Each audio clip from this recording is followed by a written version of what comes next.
Chapter 44. A broad, round table stood in the centre of the operations tent, projecting holographic plans and documents in interlacing planes. The large projection was the only source of light and cast an intermittent stark blue all about. For a moment, Ray thought she might have been alone. Then she spotted the uniformed man sat in the shadows, reading something on his eyeline. She approached him, perusing the projected documents as she skirted around the table. Ray was about to introduce herself when the man looked up from his document. "Hey, sister, at ease." It wasn't the greeting Ray had expected. "Hi, how do you do?" she replied. "No need to be so servile with me, sister. You can drop the sir." Ray was about to point out that she hadn't actually called him sir, but decided not to. It might be best to hold off on the gainsaying for now. The man shut his projection down and gave her his full attention. He had a robust look to him, burly and unyielding, darkened with sweat. His uniform clung to him. It looked like he washed in diesel and chewed spanners to clean his teeth. "Okay," he said, in a low, gravelly tone.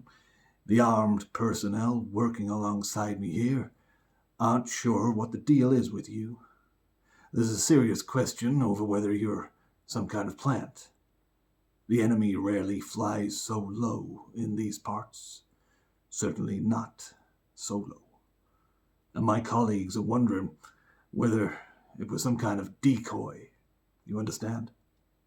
You could very well be a plant. Apparently, you were safely tucked away in a resin chamber, so it's possible the corporation sent you to infiltrate our ranks, no?" He carried on before Ray had the chance to defend herself. "Now, before you respond, it's important you know what the arrangement is here." He smiled apologetically.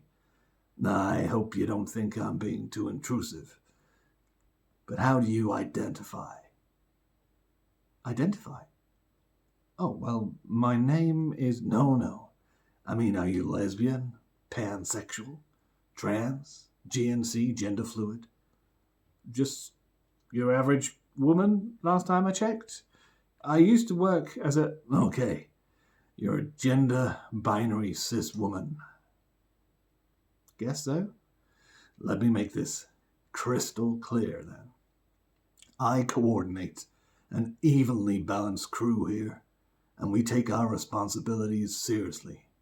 We work particularly hard to uphold appropriate and consistent standards for the treatment of female prisoners of war.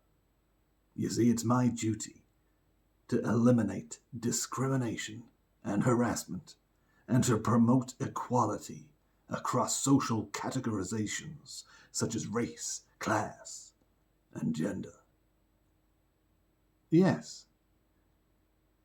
"Yeah, you're probably thinking, I've heard all this before, but what does it mean in practice?" Well, let me sketch out a few examples. We will shortly unshackle your eyeline and offer you a 5-minute call to resolve any urgent family or child care issues you may have. Also, whatever holding area you are retained in will contain magazines and other items that soften the environment and provide distractions. You'll be supplied with decent and appropriate clothing, including a daily change of underwear. You'll have easy access to a choice of sanitary provision, including tampons with applicators. If it is your preference, you will only be examined by female doctors and nurses. And regarding prisoner activities, your views will be sought at least 2 times a year to determine what you'd enjoy. So, bearing in mind your safe and respectful incarceration with us, is there anything you feel you should tell me? Anything at all? Anything you need to get off your chest? Sorry,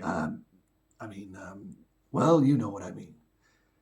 He waited, palms out, in a friendly gesture, eyebrows raised in good humour.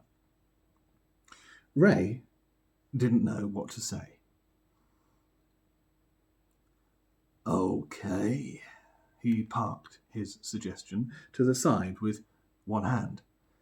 It's been a tough day. Perhaps it's more appropriate to meet on common ground. I'm being domineering, I know. So, let's see. He paused a moment, holding a thick, calloused hand to his chest. So, I am feeling a bit strung out this evening. I miss my family, as ever.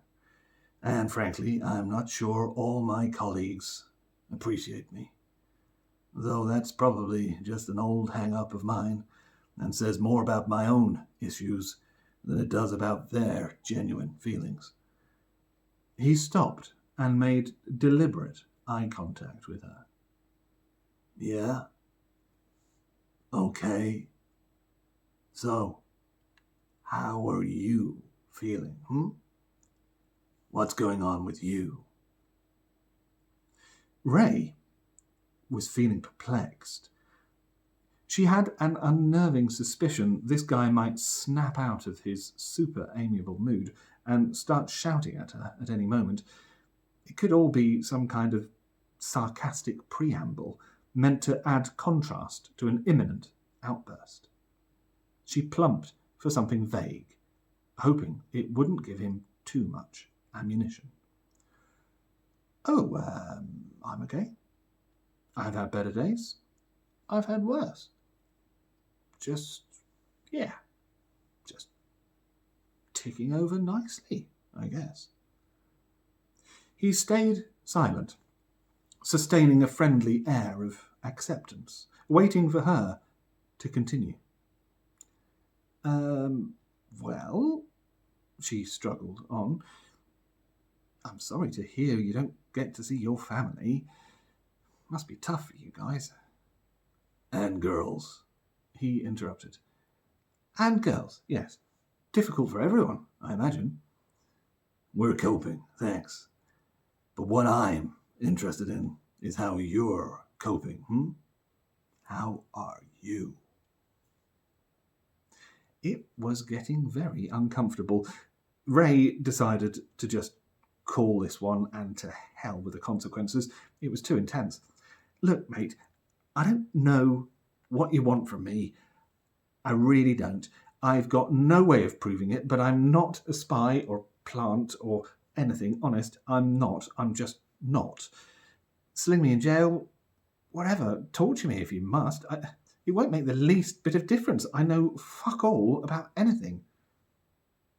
He examined her absent-mindedly, tapping his fingers on the holster of his sidearm with one hand and rubbing the stubble around his broad jaw with the other. Ray realised she may have misjudged the situation and gone too far. It might have been smarter not to mouth off to a bloke with a gun. The silence between them sucked at her like vertigo as he leant over his desk and peered at her. I see, he said with restraint. Perhaps you need more time. I understand. After all, women prisoners are significantly less likely to be as compliant as men because of their greater need to receive reasons and reassurances for decisions made. What? He squinted at her and continued. If you're not comfortable sharing yet, that's cool with me, sister. It's your call. Your mind is your own, and I respect your privacy. You do? Yes, I do. Okay, well, Ray backpedaled a bit. Sorry for snapping at you just now. That's okay. It's been an emotional day. No need to be ashamed of your feelings, sister. Yeah, could you do me a favour? Sure. Could you stop calling me sister? You don't like it? Not really. I'm not your sister, am I?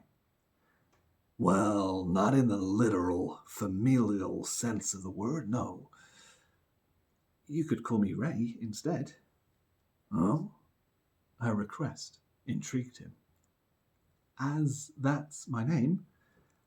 Ah, okay, got you. Yeah, sure. Sorry, it's so difficult to throw off the shackles of oppression sometimes.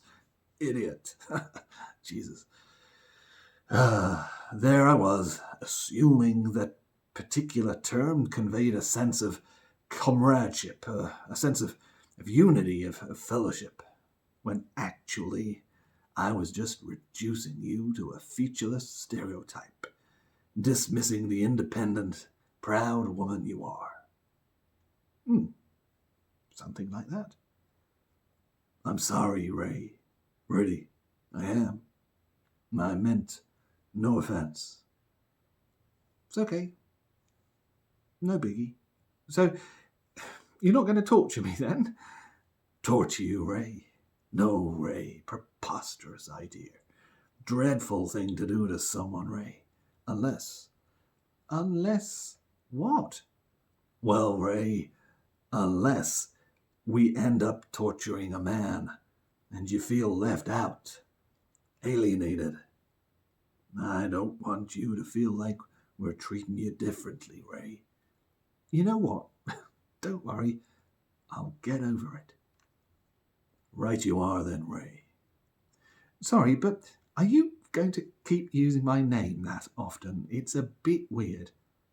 No, Ray, not for long. It's just that I read this thing where if you keep using someone's name in the first 10 minutes after meeting them, then you're more likely to remember it afterwards.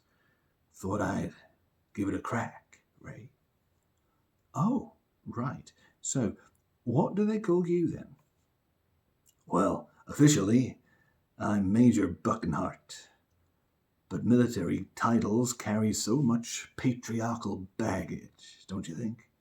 Captain, major, general, sergeant. It's hard not to picture men when you hear those words. Wouldn't you agree? Frankly, I'm not comfortable with that, not one bit.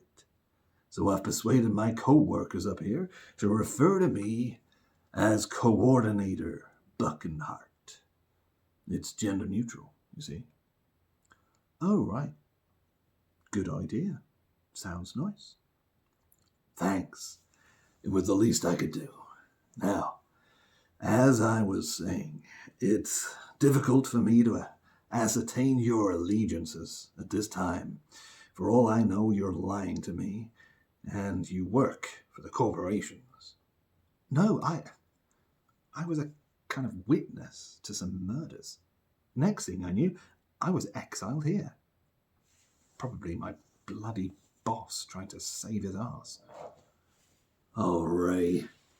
Coordinator Buckenhart looked aghast. I'm so fucking sorry to hear that. Sounds awful. I get so damned angry at bullshit like this. He clicked his fingers as though a thought occurred to him, and he called up some documents and tables on his eyeline, flicking through them quickly. Now, it doesn't look like we're holding any other prisoners of your gender right now, so we can't buddy you up with a trained peer listener as yet. Sorry. But rest assured, I know that women often look to others to share problems, and I think we have. He found the document he was looking for and checked the date on it. Yes, we do have a personal advocate for women arriving soon. Perhaps you'd like to talk to her about this discrimination. She provides emotional support to women and should be able to listen to you for long periods. She'll also encourage you to take personal responsibility and, in time, become more independent. But you don't need to worry about all that for now. One step at a time, Sister Ray. I'll organize a session as soon as possible. The coordinator's eye line alerted him to an incoming call. Ah, good. He put it on hold and looked up at her apologetically. Listen, we ought to spend more time getting to know one another. Perhaps we can grab a cup of tea once you've settled in. But right now, I need to have a chat with one of my co-workers, and I'm afraid it wouldn't be appropriate for you to be a party to our conversation. I assure you, it's not a guy thing. It's just that we'll be discussing some confidential military stuff. Hope you understand. It's fine, really. To tell the truth, I'm exhausted. Of course you are. Thanks for being so understanding. There is one thing, though. Yes? I hope you don't mind me saying, but if you're worried about me being a security risk and everything, why have you got all these plans up here on display? I'm no expert, but it seems a bit lax. Those? Well, they're not military plans, Ray. I'm doing a master's in interdisciplinary gender studies.